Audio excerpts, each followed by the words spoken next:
que ahora vamos a tener un tiempo de estar pensando y reflexionando en lo que Dios nos ha dicho en su palabra, en la Biblia. Entonces vamos a leer una porción de la Biblia que se encuentra en Lucas, capítulo 5, versículos del 1 al 11. Lucas 5, versículos del 1 al 11. Abel, anciano de nuestra iglesia, le vamos a pedir que pueda leer y orar por este tiempo de predicación.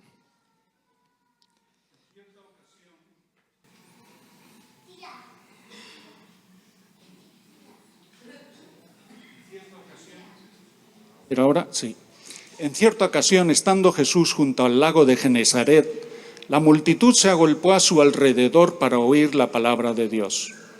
Él vio 2 barcas cerca de la orilla del lago y los pescadores que habían descendido de ellas estaban lavando sus redes.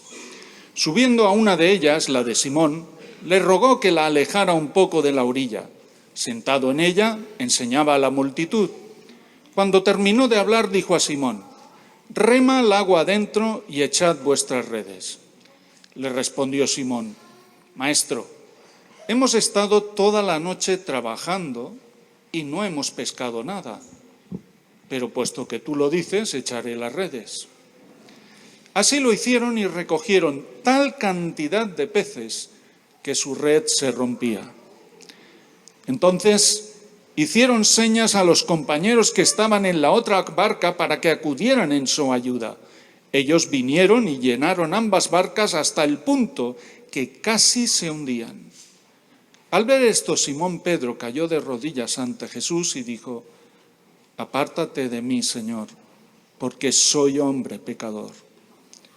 La gran cantidad de pesca capturada fue causa de que el temor se apoderase de él y de todos los que con él estaban.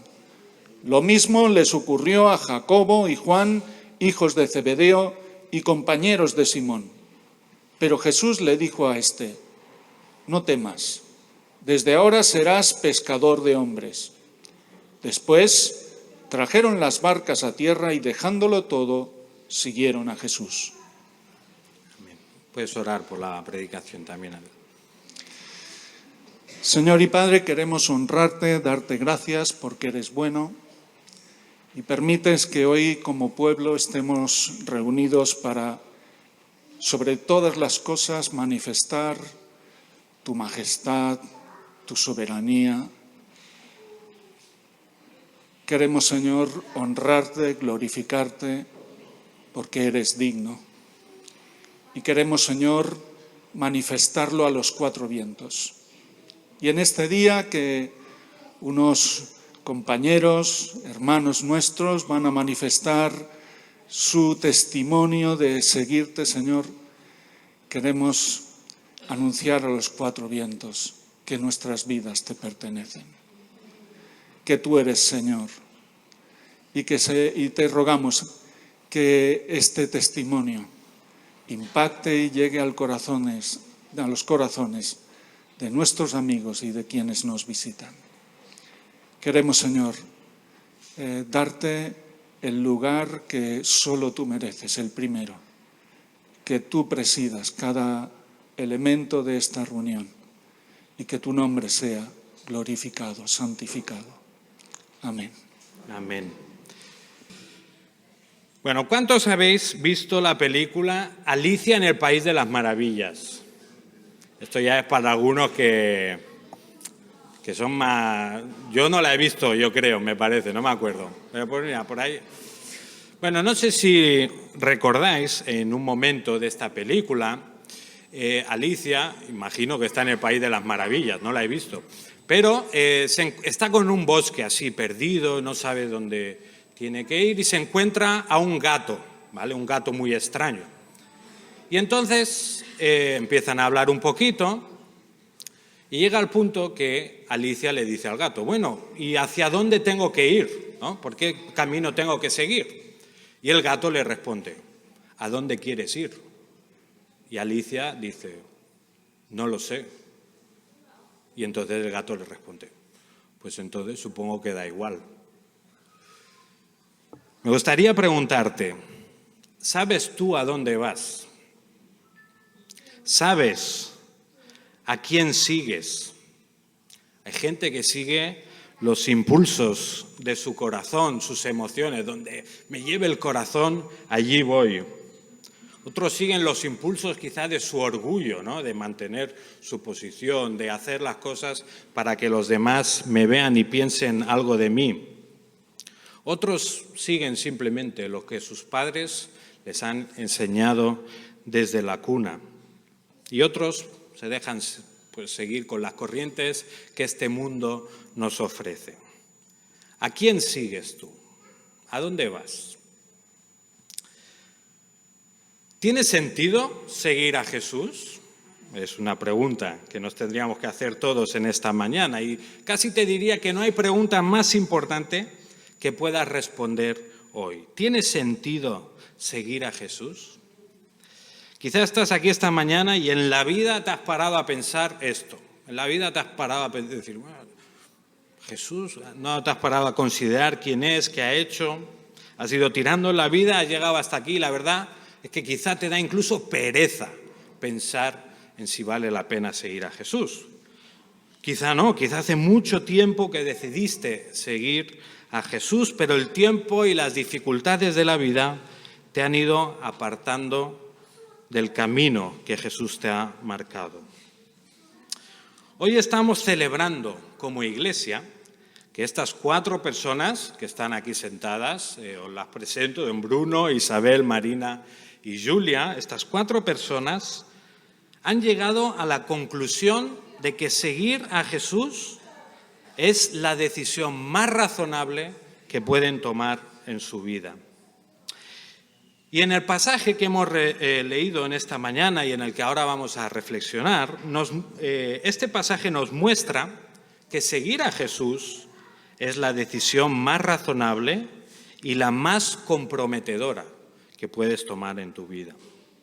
Estamos aquí en el capítulo 5 del Evangelio de Lucas y hasta este punto, en este Evangelio, el autor nos ha ido dando detalles del origen y de la identidad de Jesús, ¿no? En los primeros capítulos hemos visto que María es la madre de Jesús, pero que a la vez Jesús fue concebido por el Espíritu Santo, por lo que ya vemos esta especie de doble nacionalidad de Jesús, ¿verdad? Es verdaderamente Dios, Él es divino, Él es Dios hecho hombre, y a la vez vemos que Jesús es verdaderamente hombre. Él fue humano. Y en estos primeros relatos, ¿no?, observamos por un lado esto, ¿no?, que Jesús tiene una genealogía, que Jesús desciende desde Adán, que Jesús es tentado en el desierto, que tiene necesidades físicas, tiene necesidades emocionales, es verdaderamente humano, pero a la vez este Evangelio nos muestra desde el principio también que Jesús es verdaderamente Dios, que sana a los ciegos, a los sordos, que echa fuera a demonios, y Él mismo en una sinagoga, Él se reconoce y se reclama como el Mesías que el pueblo de Dios llevaba siglos esperando. O sea, que tenemos esta verdad, ¿no? Jesús es verdaderamente Dios, verdaderamente hombre. Y lo que vemos al final del capítulo 4 de Lucas es que Jesús no solamente es alguien con la identidad más especial de toda la historia, sino que además Jesús tiene una misión que cumplir. En el versículo 43 del capítulo 4 dice Jesús: también a las otras ciudades debo anunciar las buenas nuevas del reino de Dios, porque para esto yo he sido enviado. Jesús había sido enviado al mundo con una misión: dar un mensaje, unas buenas noticias para la humanidad. Y lo que vemos en este capítulo 5 es cómo Jesús empieza a reclutar a personas que van a formar parte de esta misión. Y yo quiero que sepas en esta mañana que Jesús te está invitando a ti a formar parte de su misión. Así que déjame darte 2 razones, 2 motivos por los cuales deberías seguir a Jesús y formar parte de su misión. En primer lugar, deberías seguir a Jesús por la asombrosa evidencia que confirma su mensaje. Primer motivo para seguir a Jesús, la asombrosa evidencia que confirma su mensaje. Leemos los primeros versículos. Dice así: Y aconteció que mientras la multitud se agolpaba sobre él para oír la palabra de Dios, estando Jesús junto al lago de Genesaret, vio 2 barcas que estaban a la orilla del lago, pero los pescadores habían bajado de ellas y lavaban las redes. Por un lado vemos que hay evidencias, podríamos decir, naturales o normales, de que vale la pena seguir a Jesús. En estos versículos encontramos que Jesús está enseñando por diferentes ciudades y multitudes vienen porque quieren escuchar la palabra de Dios. Y eso, como vemos, genera un movimiento importante de personas. ¿Por qué? Pues porque Jesús era un gran maestro. Jesús, al leer los evangelios, vemos que las enseñanzas de Jesús, de una forma objetiva, eran sencillas, claras, o sea, todo el mundo las podía entender, pero a la vez eran profundas, trataban sobre los temas más importantes de la vida. La enseñanza de Jesús también era valiente, confrontaba a la gente con la verdad de Dios, pero a la vez también era compasiva y misericordiosa, sabía cuidar a las personas. Era lógico y coherente para alguien entonces que vivía en esa época al menos seguir a Jesús para escuchar a este gran maestro tan interesante. También podríamos decir, ya viéndolo desde nuestra perspectiva, que sin duda Jesús es el maestro más grande de toda la historia. En la historia ha habido un montón de maestros, muchos que bastante interesantes, pero ninguno se acerca a la maestría de nuestro Señor Jesús. Ningún maestro en toda la historia ha llegado a tener la influencia que este carpintero de Nazaret tuvo en el mundo. No hay otro maestro en la historia que haya tenido tanta influencia en tantos millones de personas durante tantos siglos. Solo por este motivo, ya Jesús sería digno de ser considerado como alguien quien seguir. Pero estos versículos que hemos leído nos llaman la atención sobre algo importante. Y es que las enseñanzas de Jesús ocurren en un marco histórico específico, en una geografía concreta y en un contexto cultural determinado. Cuando leemos que se agolpa una multitud, que Jesús está en el lago de Genesaret, que hay barcas al lado de la orilla, que están los pescadores lavando las redes, no tenemos que pensar que estos son detalles irrelevantes para mi vida, no me importan nada, ¿no? Sino que tenemos que darnos cuenta que toda esta información lo que hace es darnos una base histórica que nos ayuda a confiar que las enseñanzas de Jesús son creíbles, son verdaderas y que realmente pertenecen a Jesús. ¿Qué creéis que pasaría si se descubriera que en la época de Jesús no se pescaba, por ejemplo? Sería raro, ¿no? Sabemos que sí que se pescaba, pero imaginaos, históricamente, no, es que la pesca empezó en el siglo XV. Bueno, entonces, ¿qué haríamos con este texto? ¿Nos podríamos fiar de él? ¿Qué pasaría si los detalles que nos dan los evangelios luego se demuestra de alguna manera que son falsos?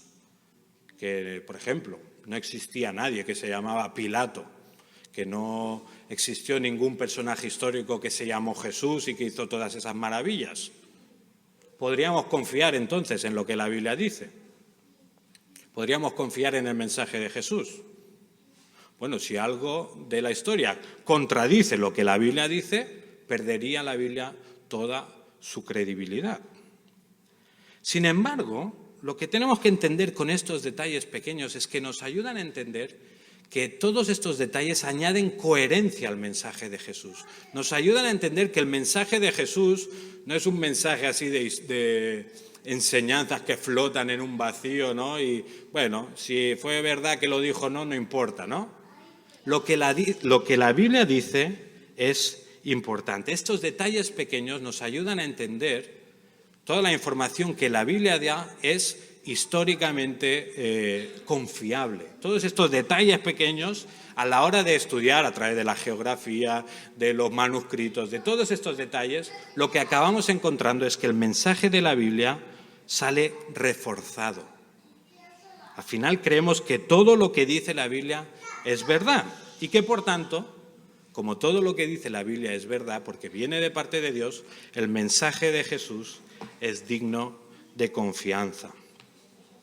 ¿Tenía sentido entonces seguir a Jesús en esa época? Pues desde el punto de vista meramente natural, ya valía la pena seguir a Jesús, porque era un gran maestro, alguien a quien valía la pena escuchar. Sin embargo, ese no es el motivo principal por el cual valía la pena seguir a Jesús. Y ese no es el motivo principal por el cual tú deberías seguir a Jesús. Que Jesús era un gran maestro tiene relevancia, pero necesitamos otra clase de evidencia que justifique que valga la pena seguir a Jesús y entregarle nuestra vida. Y eso lo vemos a partir del versículo 3. Fijaos lo que leemos aquí. Subiendo a una de las barcas, que era de Simón, pidió que se separara de tierra un poco y sentándose enseñaba a las multitudes desde la barca. Cuando terminó de hablar, dijo a Simón: «Sal a la parte más profunda y echad vuestras redes para pescar». Respondiendo Simón dijo: «Maestro, hemos estado trabajando toda la noche y no hemos pescado nada. Pero porque tú lo pides, echaré las redes». Y cuando lo hicieron, encerraron una gran cantidad de peces, de modo que sus redes se rompían. Entonces hicieron señas a sus compañeros que estaban en la otra barca para que vinieran a ayudarlos. Y vinieron y llenaron ambas barcas de tal manera que se hundían. Jesús se sube a esta barca para poder enseñar mejor, para aprovechar la acústica y que más gente le pudiera escuchar, ¿no? Y cuando ya ha finalizado de enseñar, le dice a Pedro, dice: «Bueno, mete la barca para lo hondo y echa allí las redes». Y claro, ahí viene el momento de conflicto, ¿verdad? Porque vale, cuando Jesús le ha dicho a Pedro: «Mete la barca que yo voy a enseñar», Pedro, ningún problema. «Oye, vamos para allí y yo te pongo la barca». Pero ahora que Jesús le dice a Pedro, experimentado pescador, una persona que se ganaba la vida pescando, Jesús le dice: «Ve y echa las redes», ¿qué le pasa a Pedro? A ver, Señor Jesús, con todos mis respetos, usted para enseñar, oye, todo lo que quiera, amén, yo te pongo la barca y lo que sea. Pero para decirme a mí cómo tengo que pescar, pues a ver, disculpe, señor carpintero, ¿no? Vemos en este Pedro que dice: «Es que hemos estado pescando toda la noche y no hemos pillado nada». Lo lógico era que se pudiera pescar más por la noche, no hay tantas luces, los peces suben. Bueno, esto Abel nos puede explicar, aunque no sé si pescaban igual hace 2000 años, pero bueno, lo lógico era que de noche pues se pescaba mejor, ¿vale? Pescar de día en ese sentido pues no tenía sentido. Pero Pedro dice: «Bueno, vamos a hacerlo, porque tú lo dices, voy a echar las redes», ¿no? Y que, bueno, es posible que Pedro estuviera un poco picado también, porque en el capítulo anterior vemos que que Jesús ha sanado a la suegra de Pedro. Entonces no sabemos si ya desde ahí le guardaba algo de rencor. Yo no tengo nada en contra de las suegras, es broma. Pero no sabemos el motivo por el que Pedro no confió plenamente en Jesús en este momento. Lo que sí que vemos que a regañadientes echa las redes. A pesar del cansancio y de sus pocas expectativas, Pedro acaba cediendo a la petición de Jesús. Y entonces ocurre algo inesperado y milagroso, algo que no tenía ningún sentido. Echan las redes al mar y acaban con una pesca que les hunde el barco. Tanto era que tienen que llamar a la otra barca, meter ahí los peces y las barcas se hundían. ¿Qué estaba pasando aquí? Bueno, Jesús le estaba dando a Pedro y a todos los que estaban allí una evidencia sobrenatural de que Él era Dios, de que Él estaba en control de todo, de que Él tenía poder sobre la naturaleza, de que Él dominaba incluso aquellos campos en los que Pedro y sus compañeros se pudieran sentir expertos. Jesús estaba demostrando que Él era Dios. Y por su reacción vemos que Pedro entiende que Jesús no es solo un gran maestro, sino que Jesús es alguien divino, alguien que ha venido del cielo. Y la evidencia de esta verdad es asombrosa. Y como decíamos antes, la fe cristiana se basa en hechos históricos, en cosas que sucedieron realmente. Y los que nos hemos bautizado, los que somos miembros de una iglesia, creemos que Jesús existió, que nació de una virgen, que vivió en Nazaret, que hacía milagros, que enseñaba y que murió en una cruz. O sea, no puedes ser cristiano y negar estas cosas. Pero hay un hecho histórico que marca la diferencia. Porque esto de que Jesús fue un maestro que enseñó, que hizo milagros y que murió en una cruz, hay algunos que no son cristianos que lo aceptan. Dicen, te lo concedo, es verdad, Jesús hizo estas cosas. Pero hay un hecho histórico que marca la diferencia. ¿Y sabéis cuál es, no? La resurrección. O sea, Jesús no solo murió en una cruz, Jesús resucitó. Jesús resucitó. La resurrección de Jesús es la evidencia sobrenatural que hace que nuestra fe sea coherente.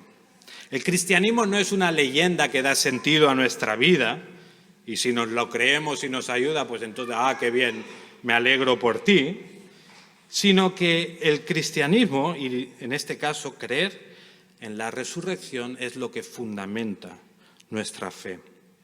Si la resurrección de Jesús no sucedió, no ocurrió realmente, estamos perdiendo el tiempo. Pablo dice, ¿no? Si Cristo no ha resucitado, vana es entonces nuestra predicación, vana también vuestra fe. Y luego llega a decir, y si Cristo no ha resucitado, vuestra fe es falsa, todavía estáis en vuestros pecados. Vale la pena seguir a Jesús porque hay evidencia sobrenatural de que Jesús realmente era el Hijo de Dios, que Jesús realmente, en este caso, resucitó, volvió de la muerte. Nuestro seguimiento a Jesús está basado en que la resurrección de Jesús fue un hecho histórico que realmente sucedió. No es como algunos dicen, no, Jesús resucita en tu corazón, ¿no? O Jesús, algunos le llaman el Jesús de la fe, ¿no? Como esa idea que tengo yo de Jesús que resucitó, pero es poética, no es real. No. La Biblia dice, si Jesús no se levantó literalmente de entre los muertos, estamos perdiendo el tiempo. Estamos haciendo el tonto, somos los más desgraciados de este planeta. Ahora, ¿qué nos dice la evidencia? La evidencia, tanto natural, la evidencia sobrenatural, nos apunta a que Jesús realmente resucitó y que, por tanto, vale la pena seguirle. Teniendo todo esto en cuenta, ¿qué te toca hacer a ti? ¿No? Porque, vale, esto es una historia muy bonita, me alegro mucho, hasta luego. No. Si Jesús resucitó, tu vida cambia. O sea, ¿qué te toca a ti? Te toca estudiar la evidencia, indagar en la historia, razonar, pensar, evaluar y tomar una decisión coherente en base a lo que has visto, en base a lo que es verdadero. Para seguir a Jesús no hay que dejar el cerebro en la entrada. Todo lo contrario, para seguir a Jesús necesitas el cerebro fresco, necesitas entender, necesitas comprender, necesitas entender a Dios. Seguir a Jesús es algo coherente, no es un salto al vacío. Esto de que es una fe ciega lo podemos borrar de nuestro lenguaje. Seguir a Jesús no es algo irracional. Seguir a Jesús, teniendo en cuenta la evidencia que existe, es la decisión más razonable que podemos tomar. Este es el primer motivo por el cual deberías seguir a Jesús. Sigue a Jesús porque la evidencia es asombrosa. Pero tenemos otro motivo. Deberías seguir a Jesús porque su gracia es asombrosa. Fijaos a partir del versículo 8. Al ver esto, Simón Pedro cayó a los pies de Jesús, diciendo: «Apártate de mí, Señor, pues soy hombre pecador». Porque el asombro se había apoderado de él y de todos sus compañeros por la redada de peces que habían hecho. Y lo mismo le sucedió también a Jacobo y a Juan, hijos de Zebedeo, que eran socios de Simón. La reacción de Pedro ante semejante evidencia de parte de Jesús es reconocer que él no merece estar en la presencia del mismo Dios. Fijaos que antes le había dicho maestro, ¿no? Vale, maestro, meto la barca y echo las redes. Ahora le dice, apártate de mí, Señor. Pedro está reconociendo que Jesús es Dios. Y además notamos, ¿verdad?, este temor que se instala en Pedro, sabiendo que para un pecador como él, estar en la presencia de Dios es algo peligroso. No es simplemente que Pedro sabe que no es digno de estar en presencia de Jesús, sino que él sabe que la santidad de Dios no puede convivir con el pecado. Él sabe que el pecado y Dios son totalmente incompatibles. En este sentido, Pedro nos recuerda al profeta Isaías, ¿verdad? Cuando tiene este encuentro especial con la presencia de Dios, ¿qué dice Isaías? Dice, ¡ay de mí! Porque perdido estoy, pues soy hombre de labios inmundos y en medio de un pueblo de labios inmundos habito, porque han visto mis ojos al Rey, el Señor de los ejércitos. Conocer más a Dios y entender su santidad nos lleva a darnos cuenta de nuestra naturaleza pecaminosa y de que no podemos tener una relación con Dios por naturaleza. Nuestro pecado nos separa completamente de Él. Hay un predicador que dice que el mayor problema del ser humano es que Dios es bueno. ¿Lo has pensado alguna vez? El mayor problema que tú tienes es que Dios es bueno. ¿Por qué? Pues porque tú no eres bueno, porque yo no soy bueno. Si fuéramos los dos buenos, nos llevaríamos bien. Si fuéramos los dos malos, nos llevaríamos bien. El problema es que Él es bueno y nosotros somos pecadores. Si Dios es verdaderamente santo, verdaderamente justo, Dios no puede ignorar nuestro pecado. Dios tiene que hacer justicia.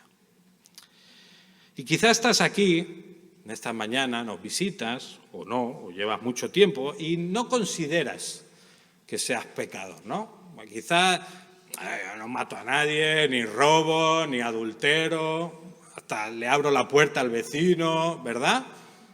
Quizá estás aquí en esta mañana y piensas, pues eso, que no eres, bueno, vale, quizá no soy perfecto, pero bueno, yo creo que más o menos, ¿no? Me habré equivocado, pero con las cosas buenas que hago, pues yo creo que Dios estará contento conmigo. Si piensas de esta manera, déjame decirte que tu fe o lo que tú piensas sobre Dios al final es lo mismo que piensan pues, los musulmanes, los judíos, los testigos de Jehová, los mormones, incluso los que creen en el karma y en toda la filosofía oriental. En todos estos casos, el esfuerzo humano es el que te arregla con Dios. El esfuerzo humano es el que te consigue estar a buenas con Dios. Eres tú el que te tienes que currar tu salvación, eres tú el que tiene que trabajar para agradar a Dios. Y si tus obras buenas compensan las malas, entonces Dios te abrirá los brazos de par en par y te amará. Si piensas de esta manera, déjame explicarte lo siguiente. Emilio, ¿puedes poner la imagen que te he enviado? O sea, si hay gente muy sensible, que no mire la pantalla, ¿vale? No sé si identificáis lo que es esto. Es el plato estrella del Pica Pica. No es eso, no es eso. Esto, como podéis comprobar, es una rata muerta, ¿vale? En nuestro jardín, de vez en cuando, esto es solo una foto, tenemos muchas, de vez en cuando aparecen pues, ratas y ratones así un poco descuartizados, ¿vale? ¿Qué es lo que pasa? Pues que hay un gato, creemos que es el gato de unos vecinos, pero no voy a acusar a nadie públicamente, hay un gato que de vez en cuando pues, nos deja estos presentes, ¿verdad?, en el patio. Ahora, yo entiendo muy poco de animales, ¿vale? O sea, no tengo ni idea. Pero los que saben de animales me han dicho, no, eso es que el gato se siente a gusto en tu lugar y de alguna manera te está trayendo un regalo, ¿no? Que yo me encuentre esto en mi jardín es como que el gato me está dando un premio, me está reconociendo, que yo a este gato no le he dicho nada en la vida, ¿vale? Pero de alguna manera el gato me trae estos regalos. Ahora, ¿vosotros creéis que a mí me gusta este regalo? La primera vez que lo probé ya dije, nunca más, no estaba bueno, ¿vale? No me gusta, más al contrario, me repugna, me da asco, ¿no? El gato puede pensar que me ha dado un gran regalo, pero a mí me repugna. De la misma manera, aquellos que piensan que sus buenas obras y su esfuerzo humano es un regalo para Dios, como que Dios tendría que estar contentísimo conmigo, no se dan cuenta que están haciendo lo mismo que este gato. Aquellos que confían en sus propias obras, en su propio esfuerzo, en lo que ellos son capaces de hacer para ofrecerle a Dios, no se dan cuenta que son como este gato y que lo que están haciendo es darle algo repugnante a Dios. Si quieres ya lo puedes quitar antes de que alguien vomite. Isaías 64:6 describe así las buenas obras del pueblo de Dios. Si bien todos nosotros somos como suciedad y todas nuestras justicias como trapo de inmundicia. Si tú piensas que por tus propios méritos puedes equilibrar la balanza, compensar el mal que has hecho, es que no entiendes la naturaleza tan perfecta de Dios. Si crees que con tu esfuerzo puedes llegar a ganar méritos para estar en presencia de Dios, es que no has entendido lo santo y lo justo que Él es. En este caso, la respuesta que Pedro da a Jesús, ¿no?, la de apártate de mí, Señor, porque soy pecador, realmente es una respuesta apropiada. Realmente está haciendo lo correcto, porque está diciendo, no merezco estar en tu presencia, no merezco nada de tu parte. Y vemos que Pedro está lleno de temor. Sin embargo, la respuesta de Jesús lo cambia todo. Porque desde un punto de vista objetivo, Jesús podría haber fulminado a Pedro en ese momento, ¿no? Por lo que había hecho en el pasado, pero en ese momento, por no confiar en mí, por hacerlo a regañadientes, por lo que sea, Jesús podría haber, siendo Dios, fulminado a Pedro en un instante. Pero la respuesta de Jesús nos descoloca completamente y nos da todavía más motivos para seguirle.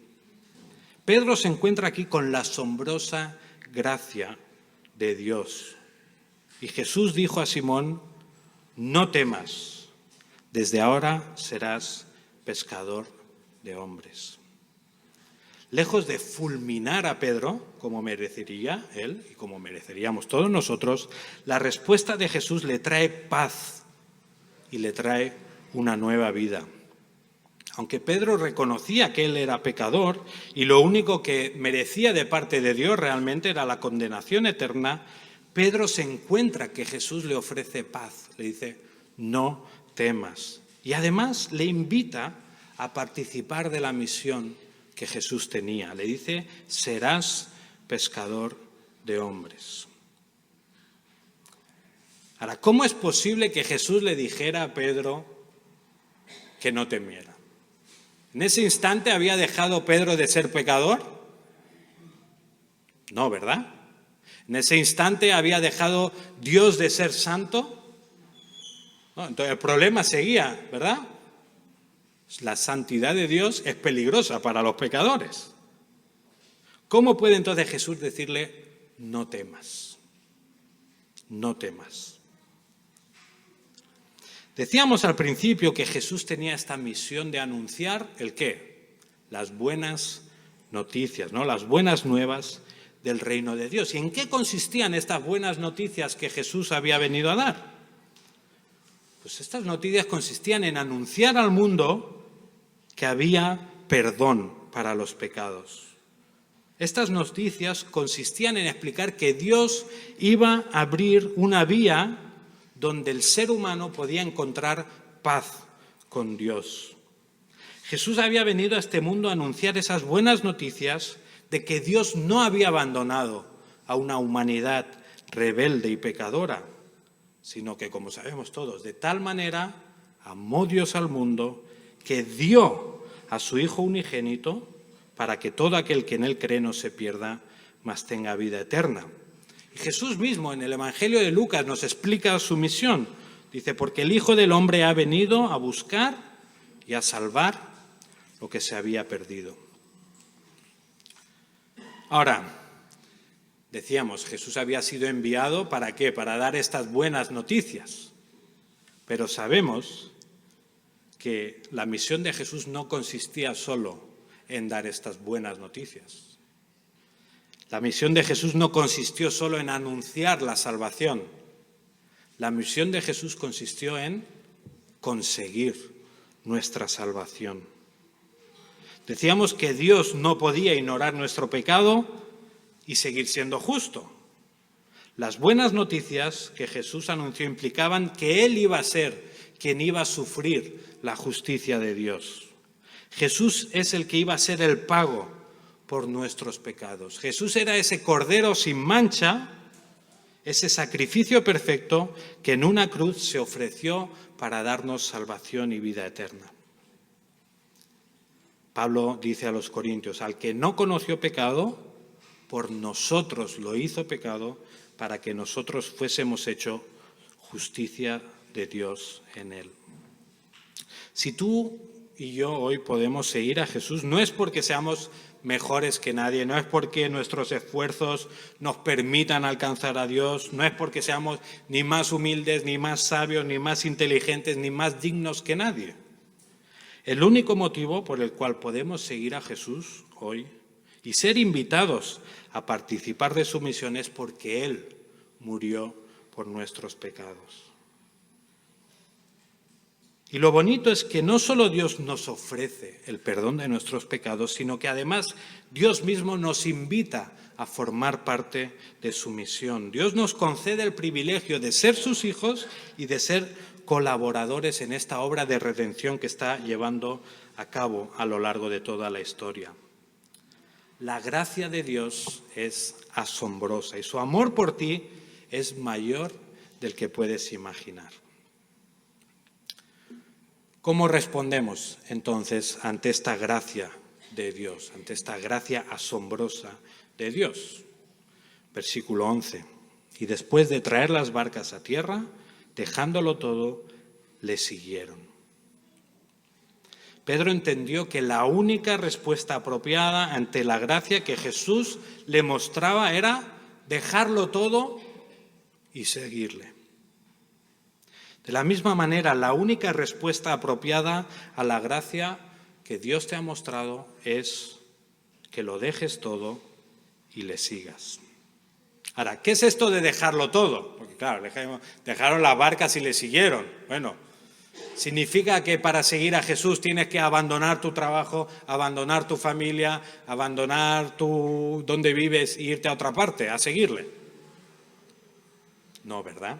En este caso, para esos discípulos en ese momento significó eso. Para nosotros, seguir a Jesús no significa abandonar a nuestras familias, pero sí que significa que Dios pasa a ser lo más importante de nuestra vida. Seguir a Jesús implica que, por mucho que amo a mi familia, mi amor por Dios está por encima de ellos. Por supuesto, amar a Jesús te hará mejor padre, mejor madre, mejor abuelo, mejor tío, mejor hijo, etcétera, etcétera. Pero Dios viene a ocupar el lugar principal en tu vida. Seguir a Jesús, dejarlo todo, significa principalmente que tú abdicas como rey de tu vida. Tú dejas el trono para que se siente allí Jesús. Él es quien gobierna, Él es quien manda, Él es el poder legislador, ejecutivo y judicial de tu vida. Y tú ya no te reservas nada para ti. La gracia de Dios es una realidad totalmente comprometedora para cada uno de nosotros. Y si has sido salvado por la gracia de Dios de forma totalmente inmerecida, entonces tú ya no te perteneces a ti mismo. Tu vida ya no es tuya. Si realmente Dios lo ha dado todo por ti, entonces ya no hay un límite que tú le puedas decir a Dios, bueno, tú Dios mandas hasta aquí y yo mando aquí. Si has sido salvado por gracia, si eres salvo solo por la fe, solo por creer en Jesús, tu vida ya no es tuya. Dios, Jesús, es tu Rey. Y la única respuesta apropiada a esta gracia es lo que hemos leído, dejarlo todo y seguir a Jesús. Pablo lo expresa muy bien en su carta a los Gálatas. Con Cristo he sido crucificado y ya no soy yo el que vive, sino que Cristo vive en mí. Y la vida que ahora vivo en la carne, la vivo por fe en el Hijo de Dios, el cual me amó y se entregó a sí mismo por mí. Bruno, Isabel, Marina, Julia, tenéis que entender que cuando hoy os estáis bautizando, lo que le estáis diciendo a todos los que estamos aquí, lo que le estáis diciendo al mundo, es que estáis dispuestos a dejarlo todo por seguir a Jesús. Vuestra vida es suya. Vosotros ya no sois los protagonistas de vuestra vida, sino que Cristo vive en vosotros y lo dejáis todo por seguirle a Él. Igualmente, si estás en esta mañana aquí, ten claro que Dios te está invitando a dejarlo todo por seguirle a Él y para ser su colaborador en la misión que Él está llevando a cabo en la historia. ¿Tiene sentido seguir a Jesús? Los que se bautizan creo que creen que sí, ¿verdad? Si alguno se ha arrepentido, lo puede decir, ¿eh? No estáis obligados aquí a bautizaros. Respóndete eso. ¿Tiene sentido seguir a Jesús? ¿Hacia dónde vas? Nada tiene más sentido que esto. Seguir a Jesús es la decisión más razonable y coherente que puedes tomar en tu vida, pero ten en cuenta que también es la decisión más comprometedora que puedes tomar. Vamos a orar, vamos a responder al Señor en oración. Dejamos que 2 o 3 personas podáis orar en respuesta a la predicación y luego ya pasaremos a los bautismos.